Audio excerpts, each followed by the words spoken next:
En cherchant de nouvelles idées pour pimenter mes aventures, je suis tombée sur le village de Fischbach, en Styrie.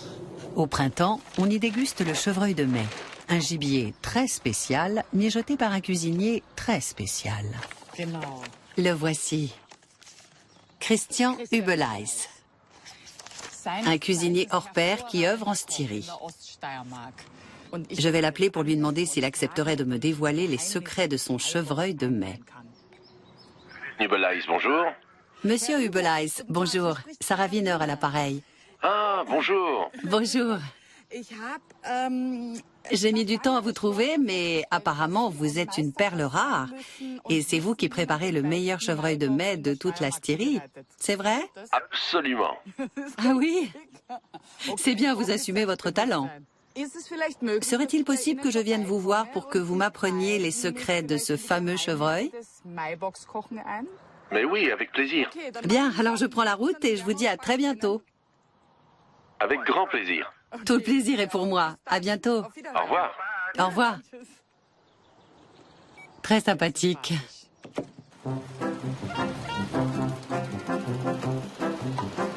En route pour la Styrie et Fischbach, la région natale de Christian Hübeleis, au cœur des Alpes-Orientales.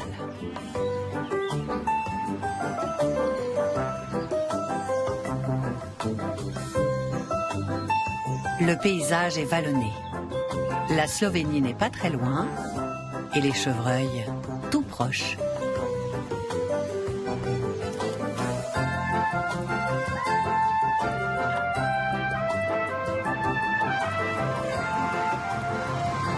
C'est exactement l'image que j'ai de la Styrie. La forêt, les collines, les montagnes, pas trop hautes, et de bons petits plats, j'espère.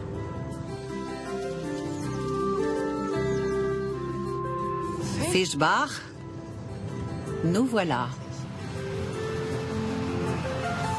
Situé à 1000 mètres d'altitude, Fischbach est réputé pour son air pur et pour la qualité du Forsthaus, le restaurant de Christian Hübeleis.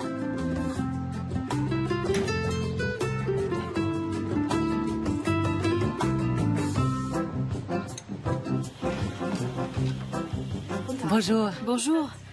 Je suis Sarah Wiener et je cherche Monsieur Hübeleis. Oui, il est en cuisine. Suivez-moi. D'accord. Christian? Bonjour. Bonjour. Bonjour. Sarah Wiener. Enchanté. On se tutoie? Pas de problème. Tu es beaucoup plus mince que sur la photo. Merci. La région est superbe, mais il ne fait pas très chaud. Oui, on sent qu'on est à 1000 mètres d'altitude. Comment se fait-il que tu cuisines du chevreuil? Tu es chasseur? C'est mon père. C'est mon père qui chasse et moi, je prépare le chevreuil. Par obligation ou par plaisir? Par plaisir. Christian Hübeleis sert son chevreuil de mai avec les fameux Knödel, typiques de la cuisine autrichienne, et du chou caramélisé. D'après ce que j'ai lu, il est né en 1972 à Fischbach. Il a fait ses classes dans des restaurants petits et grands, jusqu'à ce qu'il reprenne le Forsthaus. Ses recettes sont non seulement raffinées, mais résolument introuvables dans les livres de cuisine.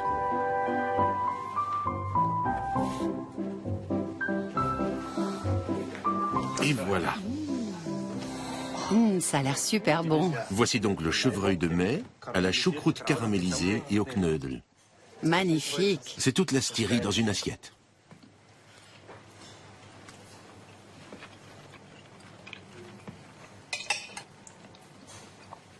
C'est très tendre. Oui. Excellent. Et le chou? Alors le chou est caramélisé et il est cuit avec des épices, ce qui lui donne un petit goût sucré qui se marie très bien avec le chevreuil. Il suffit de voir mon assiette pour constater que j'ai apprécié. On ne peut pas en dire autant de la tienne. Ah mais si, moi aussi j'apprécie. Mais moi encore plus. Tant mieux.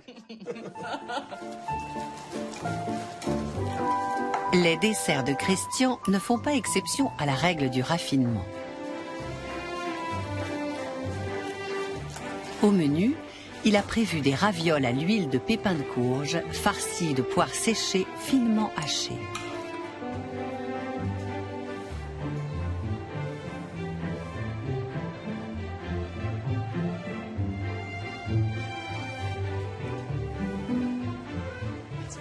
Et le dessert pour finir en douceur. Je ne m'attendais pas du tout à ça. En fait, ça s'apparente à des petits raviolis fourrés avec des poires séchées et nappés de yaourt de brebis. Pourquoi ils sont verts? C'est l'huile de pépins de courge qui est dans la pâte. Et dis-moi, pourquoi ils sont si fermes? Je préfère que la pâte soit un peu épaisse, pour sentir la texture sous la dent.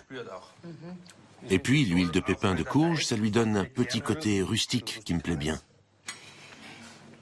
Tu sais, ce dessert a un gros défaut. Il n'y en a pas assez. Exactement. Autre problème de taille. Dans 3 jours, ce sera à moi de cuisiner du chevreuil de mai et des ravioles pour des connaisseurs de la région. Et mon panier est encore vide.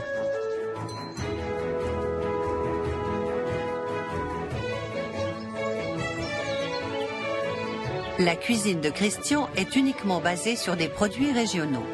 Son chou, par exemple, c'est Waltraud Freuhofer qui lui livre.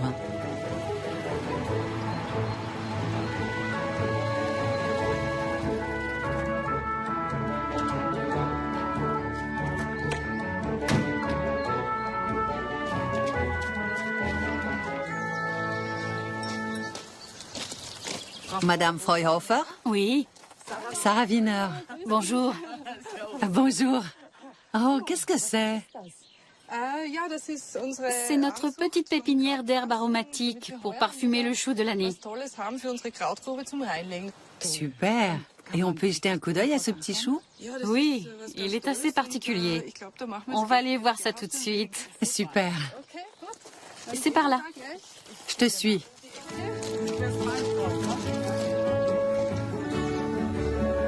Le principe est le même pour le chou qu'on appelle de Fosse et la choucroute classique. Ce qui les distingue, c'est la méthode de conservation.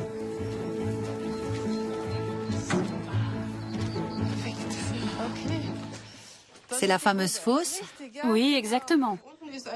Au fond, on a juste la terre nue. On y pose un lit de paille, des herbes aromatiques et puis le chou. Je peux voir? Bien sûr.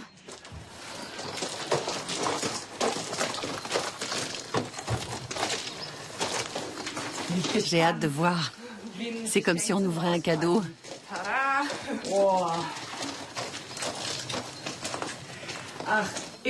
La planche de bois sert à presser le chou? Oui, on place le couvercle sur le chou. Et dessus, on met un poids. Comment se fait-il que je n'en ai jamais mangé? C'est pas très connu. Oui, ça a disparu au début des années 70, avec l'évolution des habitudes alimentaires. Comment t'es venue l'idée d'en fabriquer? Mes beaux-parents en parlaient souvent quand on se retrouvait autour d'une table. Et à chaque fois, ils regrettaient que ce plat ait disparu.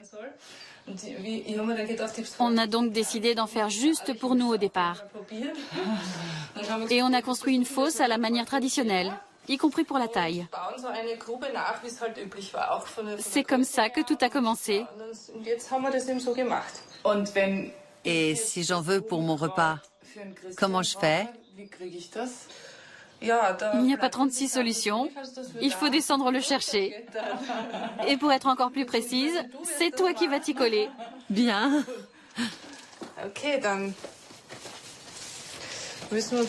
Alors, tu te mets d'un côté et moi de l'autre. Il faut toujours être deux. Oui. C'est bon.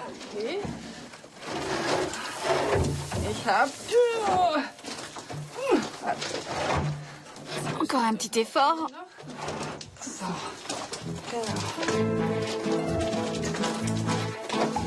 Je vais en enfiler une aussi.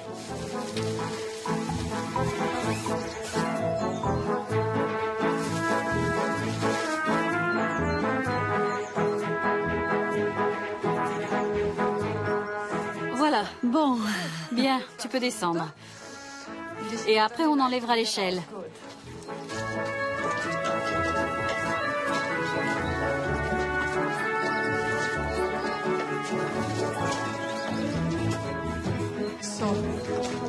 je suis la reine des têtes de chou. Et de la fosse. La reine du fond de la fosse. Récoltées en automne, les têtes de choux sont ébouillantées et séchées avant d'être mises dans la fosse où elles resteront au moins 4 mois. Ça fend le cœur de devoir marcher dessus. Ce serait mieux pieds nus, non? Oui, peut-être. À condition de se laver les pieds avant. Je peux goûter? Oui, bien sûr.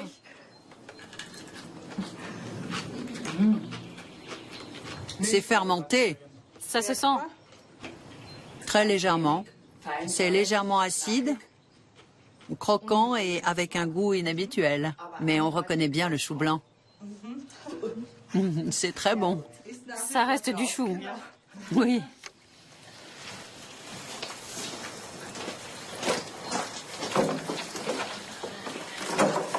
Je crois que ça suffit. Tu mets du sel? Non, rien du tout. C'est la particularité, justement. Il n'y a que du chou? Oui. Incroyable.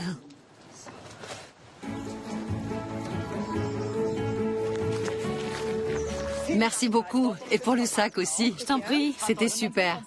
À bientôt. Oui, salut. Salut. À bientôt. Bon courage pour la suite. Merci.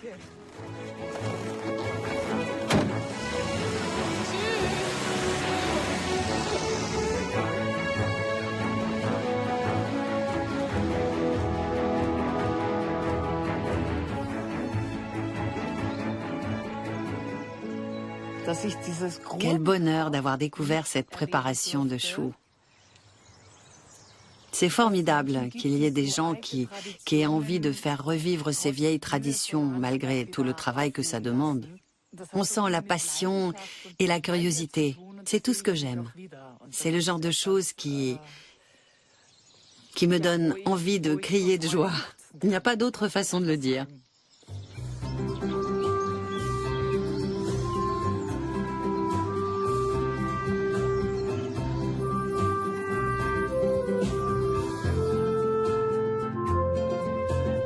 Le premier ingrédient est dans le réfrigérateur. Le deuxième est considéré comme l'or de la Styrie, de l'huile de pépins de courge. Les courges qu'on emploie poussent surtout dans le sud de la région. La bonne nouvelle, c'est que je rends visite à Helmut Kielenhofer, grand spécialiste des courges. La mauvaise, c'est que ce n'est malheureusement pas la saison et qu'il n'y a pas une goutte d'huile en vue. Mais le pire reste à venir. Bonjour.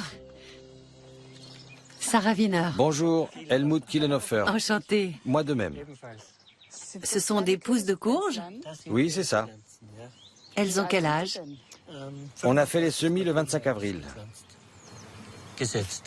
Vous semez toujours le 25 avril? Non, ça dépend du temps. Et vous faites quoi, là? Un peu de binage avec le tracteur. Je peux vous aider? Avec plaisir. Qu'est-ce que je dois faire? Tu peux t'asseoir là. Attends, je le baisse un peu.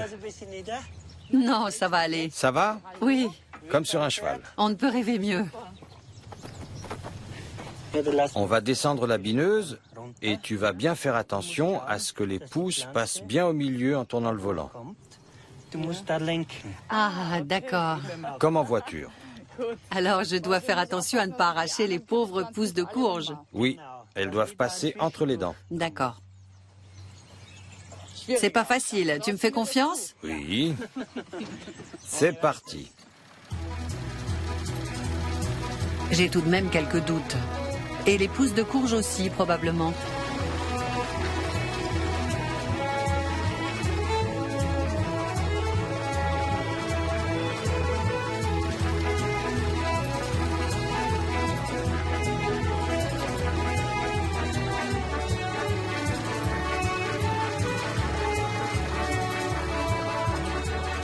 Il faudra attendre encore 4 mois pour qu'elles deviennent des courges. Si elles survivent à cette journée.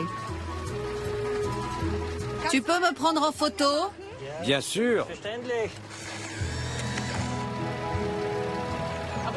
Ça demande de la concentration en tout cas. On peut pas vraiment rigoler et papoter en même temps. Ah bah ça, Je crois que j'en ai aplati 2.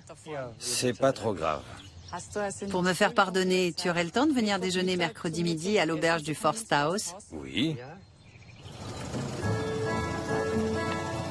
Autrefois, on cultivait les courges en bordure des champs de pommes de terre. C'était un légume parmi tant d'autres. Puis, l'huile de pépins de courge de Styrie est devenue un produit de luxe. Aujourd'hui, les pépins sont séchés pour pouvoir être conservés et pressés toute l'année. L'une des meilleures huileries se trouve à quelques kilomètres.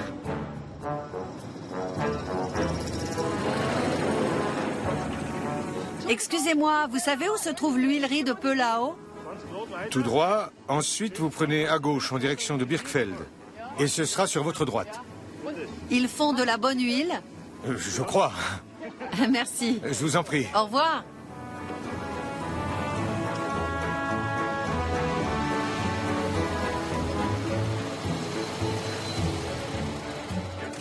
L'huilerie de Pöllau appartient à la famille Fandler depuis 4 générations. Mais l'actuel maître huilier s'appelle Peter Schloffer. Normalement, il devrait avoir ce que je cherche. Peter? Oui, Sarah, bonjour. enchantée. Moi aussi. Ce sont des pépins de courge. C'est ce que je pensais, ça ressemble un peu à des pistaches. Oui, mais ça n'a vraiment pas le même goût. Super. La fabrication de l'huile se fait tout au long de l'année. Pour commencer, les pépins sont broyés et ensuite chauffés. On le vide dedans? Oui, on lève le sac, on le pose là et on le vide. À toi de jouer. Je pose. Combien ça pèse? 25 kilos. 25? Oui, pour que les femmes puissent aussi les porter.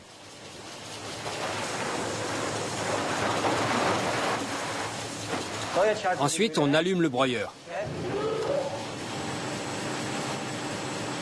Et maintenant? Il faut surveiller la cuisson dans le poêlon. Regarde. Le grain est déjà bien sec. Oh, ça brûle. Oui, ça fait dans les 50-60 degrés. J'enlève la plaque. Tiens. Attention à la lame. Il faut attendre que la lame tourne? Exactement. C'est pas si simple.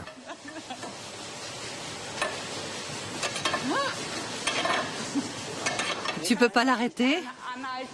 Non, si ça tourne plus, Ça brûle. oui, la pâte va brûler aussitôt. La cuisson dure combien de temps? Environ 35 minutes. J'ai un peu la trouille. Oui, c'est très dangereux. Attends, je vais t'aider.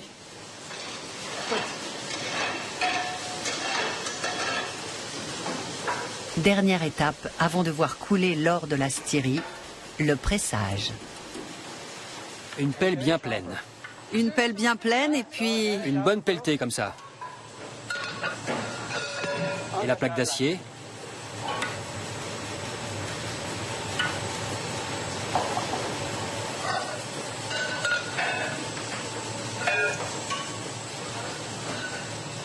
C'est un coup à prendre. Oui, je vois.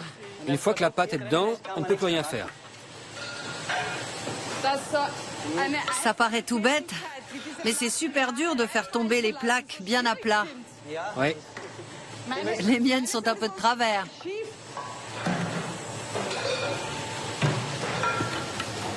un petit sourire.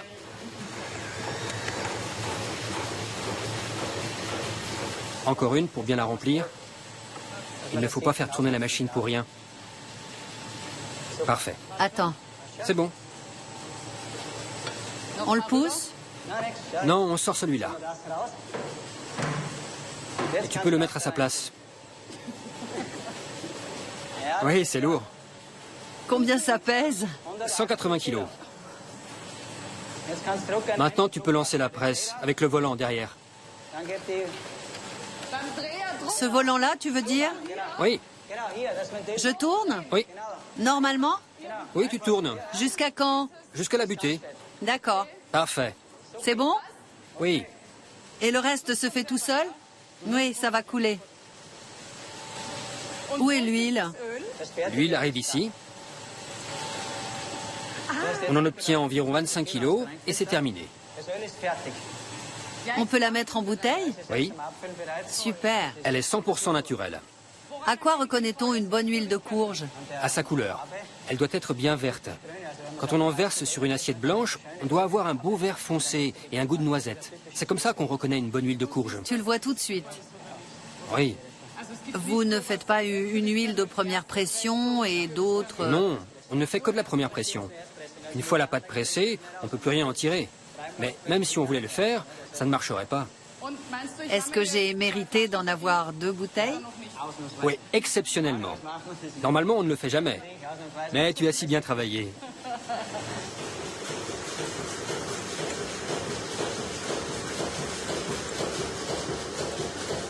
Quelle merveille. Peter, lui, a bien mérité que je l'invite à venir manger le chevreuil de mai demain, mercredi. Un délice. Elle se conserve combien de temps? 14 mois. 14 mois? Tant que ça? Oui. Avec notre précieuse huile. À mercredi. Oui, avec plaisir. Au revoir.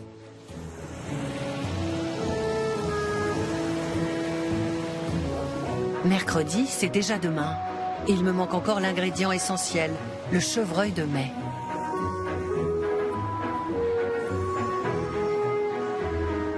Non, ce n'est pas avec ce monsieur que j'ai rendez-vous, mais avec Heinz Hübeleis, le père de Christian, chasseur depuis 42 ans.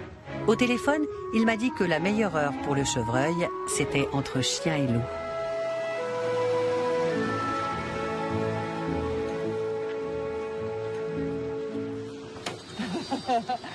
Bonjour, Sarah. Bonjour, Heinz. Ah, le fusil est prêt. Oui, je l'ai pris, on ne sait jamais. Ça s'appelle un fusil ou C'est une carabine. une carabine? Une carabine à balles. C'est pour moi? Oui. Je peux le mettre? Alors, ça me va? Parfait. Il fait frais aujourd'hui. Oui, il fait super froid.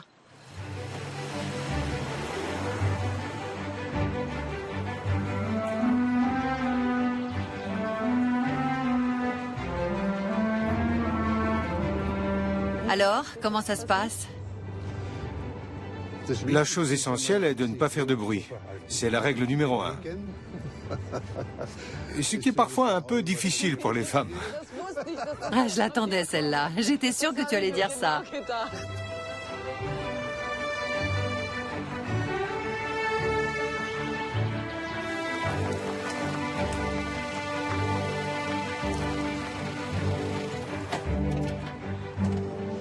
Faut se taire maintenant?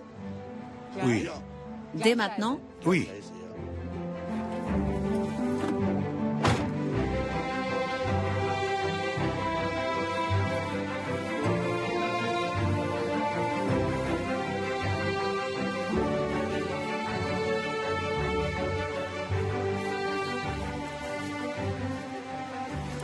Je vais nous prendre en photo. D'accord. Avec le fusil. Avec le fusil? Oui. C'était quand la dernière fois que tu en as attrapé un? Cette année, j'en ai pas encore pris. Mais l'année dernière, oui. Et tu es venu souvent au Mirador? Une dizaine de fois. Une dizaine? Oui.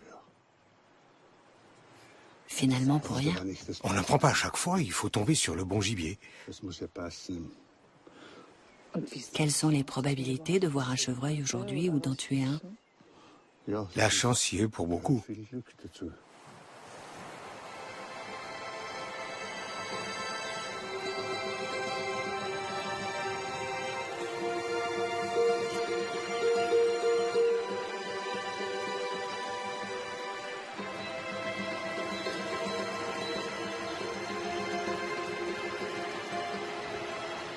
J'en vois un là-bas. Où ça? Là-bas. Je ne vois rien. Là, devant l'arbre, le gros. Ah oui, oui. Il est pas mal du tout. Tu peux la voir d'ici? Oui, on peut essayer.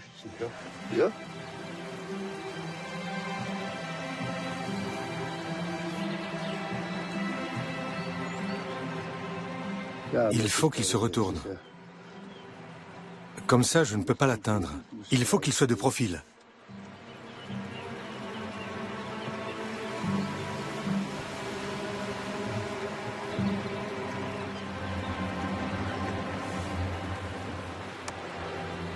Il bouge trop.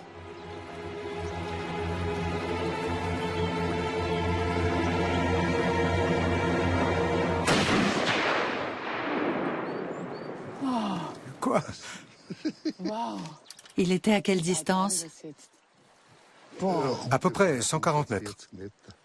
Tu n'as pas peur de tirer à côté? Si, on a toujours peur. Faut aller voir en vitesse, non? Oui, il faut y aller. Il y a des risques qu'il se sauve même en étant blessé? Non, je ne crois pas. Le grand moment pour un chasseur, c'est de voir s'il a bien visé? Oui, tout à fait. Allons-y alors. C'est toujours un grand moment. Je m'étais préparée à y passer la moitié de la nuit. On a eu beaucoup de chance, non? Ah oui, c'est un sacré coup de chance.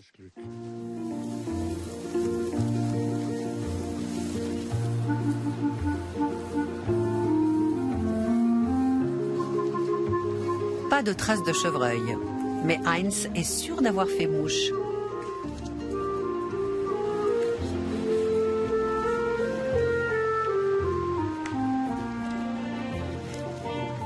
Est-ce qu'il peut avoir roulé par là?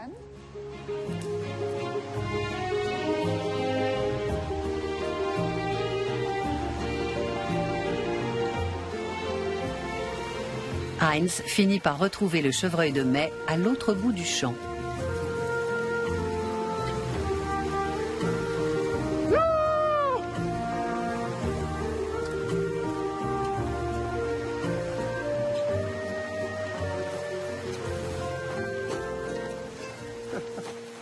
Comment il a fait pour venir jusque-là avec les barbelés? Impressionnant, hein? Le chevreuil a droit à la dernière mangeure et le chasseur à la brisée du tireur. C'est quoi la brisée du tireur? C'est le signe que le chasseur a pris du gibier. C'est un rameau qu'on met sur son chapeau. Quand on voit un chasseur avec ça, ça veut dire qu'il a tué du gibier? Exactement, oui. Ne bouge pas, je vais te prendre en photo avec le chevreuil. Avant de partir, le chevreuil est vidé sur place. On fait toujours ça? Oui, Les viscères sont pour les oiseaux? pour les renards. Les renards. Ils vont se régaler.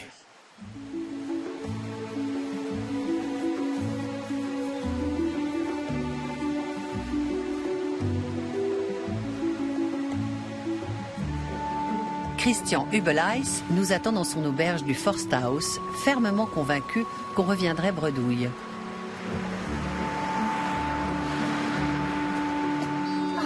Enfin! J'ai hâte de voir la réaction de Christian. Ah oui.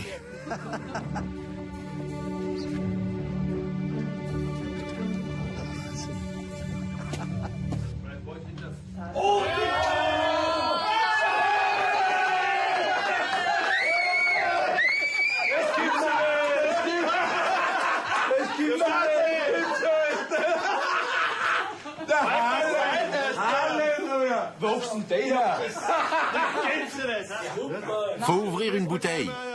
Ça s'arrose.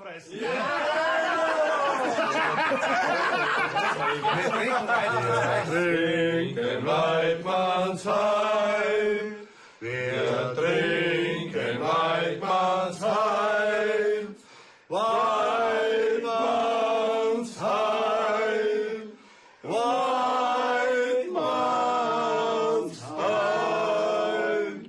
Santé. Santé. Santé. Avec un verre, on chante toujours mieux. Le chevreuil ne demande qu'à être préparé sous la haute autorité de Christian, qui n'utilisera pour cette recette que le cuisseau. Voilà. Parfait. Le principe est simple.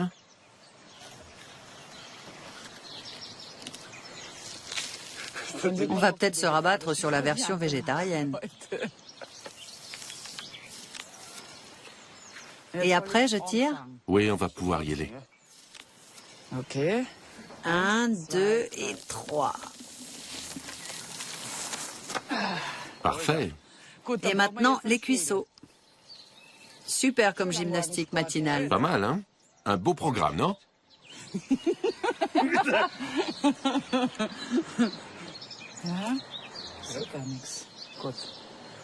Voilà. Allons-y. Oui.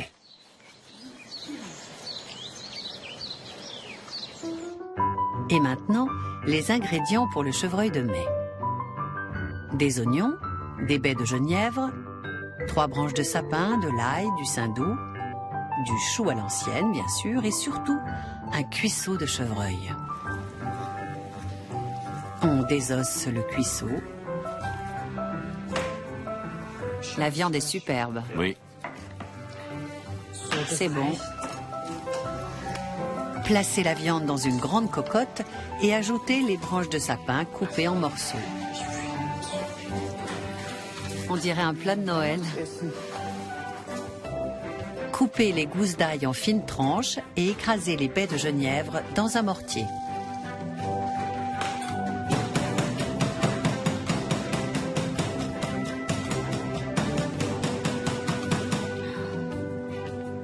Et pour couronner le tout, 2 kilos de saindoux.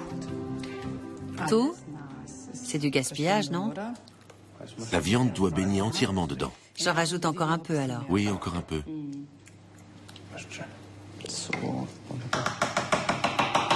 Faire fondre le saindoux à 80 degrés, puis laisser mijoter à 90 degrés au four.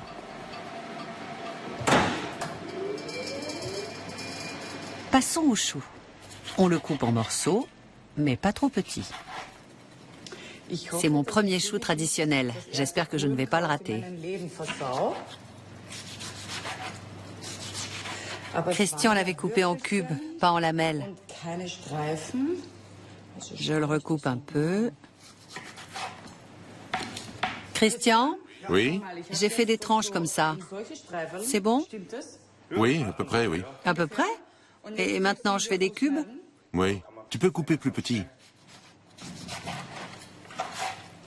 Ça va? Oui, super. Il faut dire que c'était super compliqué à faire.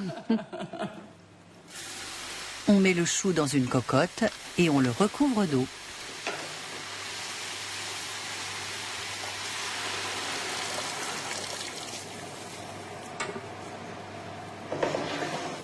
Les épices,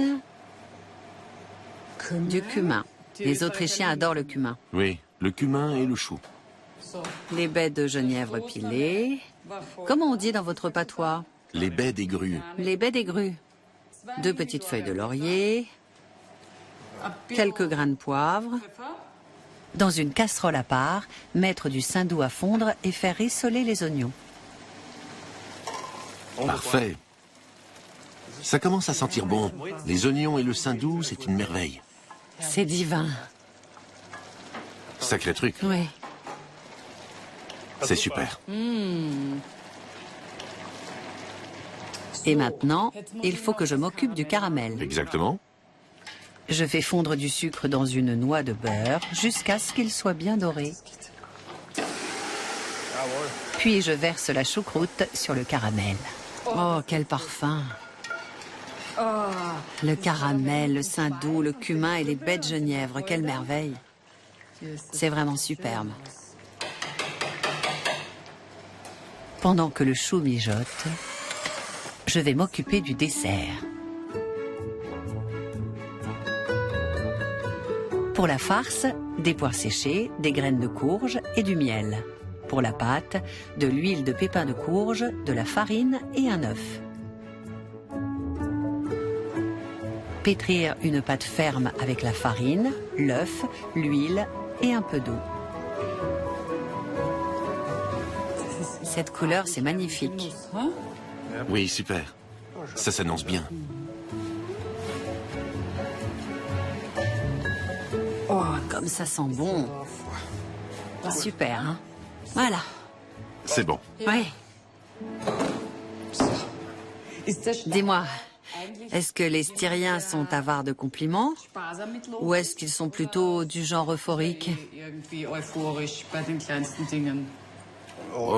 Quand on dit que c'est pas mal du tout, Ça veut dire que c'est pas mal. en général, on ne lésine pas. Alors si je demande à mes convives pendant le repas si tout va bien et que tout le monde me répond simplement c'est pas mal du tout, ce sera pas très bon signe. Je ne crois pas qu'ils répondront ça. Mais au cas où. C'est que ça ira quand même. Pour la farce, j'ai finement haché les poires. 50 Gramm Weißbrotflocken. J'ajoute de la mie de pain rassis, les graines de courge moulues et le miel. 50 g de graines de courge grillées, 2 cuillères à soupe de miel,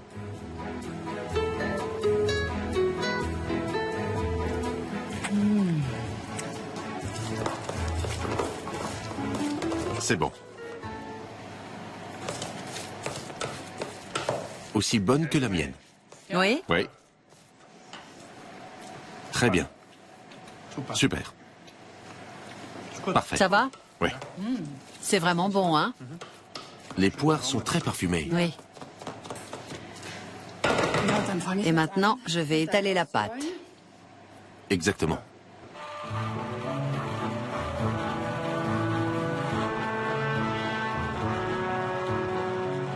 La pâte doit être bien fine, environ 3 mm d'épaisseur.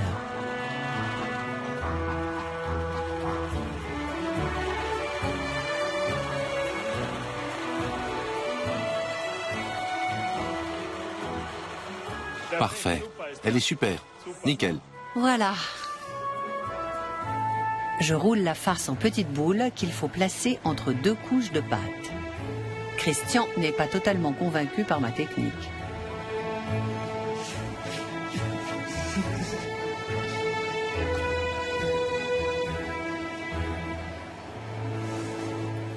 Ah, ça marche quand même. Ça t'étonne? Non.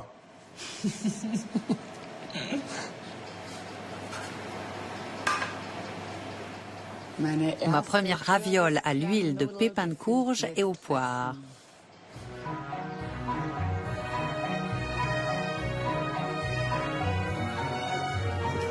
Tous mes invités sont là. Helmut Killenhofer, le roi des pépins de courge, Waltraud Freuhofer, la reine du chou, et Peter Schloffer, l'heureux fabricant de l'or de la Styrie. Malgré l'expérience, est-ce que toi aussi, tu as toujours un peu le trac avant de servir un repas? Toujours. C'est un éternel recommencement. C'est toujours différent.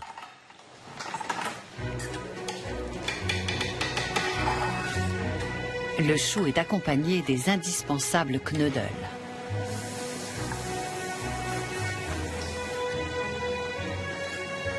Et je sors le cuisseau de chevreuil du four. Ça a l'air bon. Après presque 2 heures de cuisson dans le Saindoux, il devrait être parfait. Un très léger parfum de gibier, un mélange subtil de romarin, de sapin et de thym. Et un soupçon de genièvre. Formidable.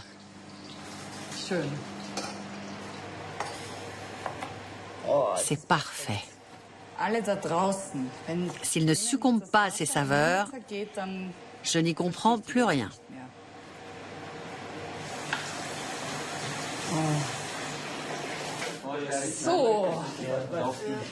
Qui préfère rosé et qui préfère à point? À point. À point. Alors voilà pour toi. Merci. Alors, chers amis de Styrie, je vous ai préparé du chevreuil de mai chassé avec amour, accompagné d'un divin chou traditionnel et de knödel. Formidable. Bon appétit!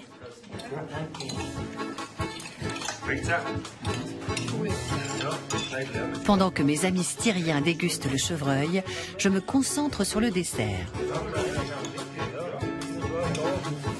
Après avoir plongé les ravioles dans de l'eau bouillante, je les fais revenir dans du beurre et du miel.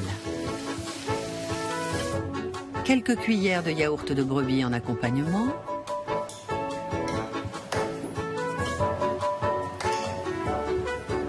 des lamelles de poire séchée et un filet d'huile de pépins de courge pour la touche finale.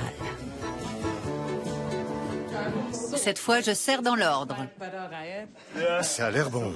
Ce sont des ravioles aux poires séchées et aux graines de courge, accompagnés de yaourt de brebis et de poire avec un soupçon d'huile de pépins de courge. Bon appétit!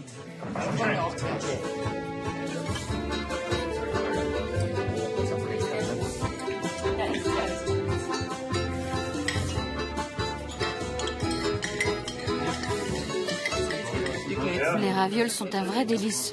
Vous trouvez que c'est le vrai goût de la Styrie? Tout à fait.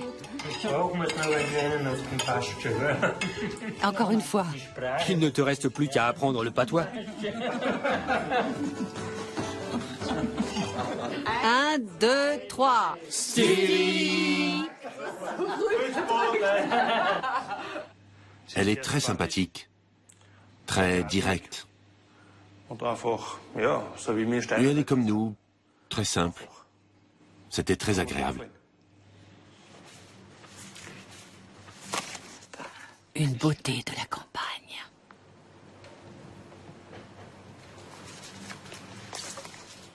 Tout était absolument délicieux. C'était formidable. Super, je reviendrai. Avec plaisir. Merci pour tout, c'était génial. Merci. Salut. Il se met à pleuvoir pile au moment où je m'en vais. Même le ciel se met à pleurer quand je pars. Salut. Salut.